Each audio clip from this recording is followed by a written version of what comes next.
श्रद्धा भोसले।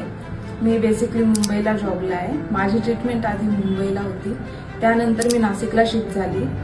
माझं माहेर नाशिकचं आहे म्हणून लोकांकडून माहीत पडलं की सह्याद्री हॉस्पिटलमध्ये गौरी मॅमचा रिझल्ट वगैरे खूप छान आहे।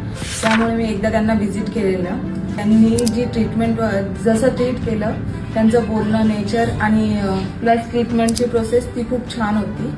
त्यामुळे आणि मी माझी ट्रीटमेंट इथेच कंटिन्यू केलेली। 9 मंथ माझी कंप्लीट झाल्यानंतर माझी इथे डिलिव्हरी झालेली। बाळ पाळू असल्यामुळे माझी डिलिव्हरी सी सेक्शनने व्यवस्थितपणे पार पाडली आणि आता मी हेल्दी आहे। ॲक्च्युली जी भीती असते की सी सेक्शन बाबत ती मॅडमनेच माझ्या मनातून काढलेली, गौरी पिंपराळेकर मॅडमने।